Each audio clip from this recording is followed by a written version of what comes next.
बर' फरायसा आफादनि जोनोम जाजेननाय समनिफ्राय बर' फरायसा आफादनि खामानि मावनाय, बर' थुनलाइ आफादजों खामानि मावनाय, ट्राइबेल संघनि आफादगिरि जानाय आरो गोबां रोखोमनि जागायजेननाय समाव बर' हारिनि गुबुन गुबुन हाबाफारिफ्राव गोख्रोङै लाबोनाय, मेंनो रोङै, अराय सम गोसो गुदुं सासे गेदेमाखौ दिनै जोङो खोमानानै लाबाय।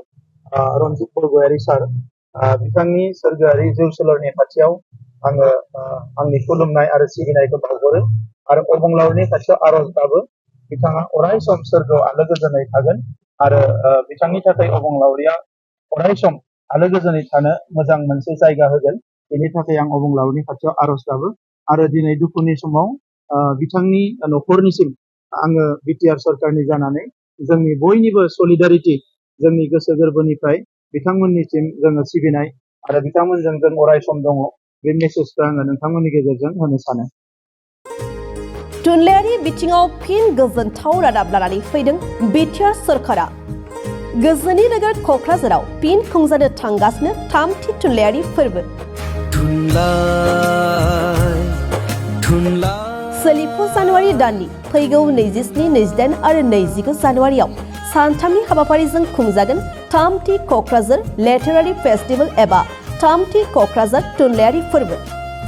बिटिआर सरकारनि बानजायनायाव सिगां बोसोरफोराव खुंबोनाय बायदिनो देग्लायबो बिटिआरनि गाहाय राजथावनि गोजोननि नोगोर क'क्राझारनि सान्दामारियाव थानाय बड'फा कालचारेल कमप्लेक्सआव सानथामनि हाबाफारिजों खुंनो लादों थामथि क'क्राझार लिटारेरि फेस्टिभेलखौ। सिगां बोसोरफोरनि बायदिनो बे खेबावबो हादरनि गुबुन गुबुन रायजोफोरनि खना खनला थानाय हारि हारिसाफोरनि खन्थाइगिरि थुनलाइगिरिफोरजों लोगोसे गुबुन बायजो हादरफोरनिफ्रायबो गोबां मुंदांखा लिरगिरि, थुनलाइगिरि, सोलोंथाइगिरिफ्रा बाहागो लाफैगोन।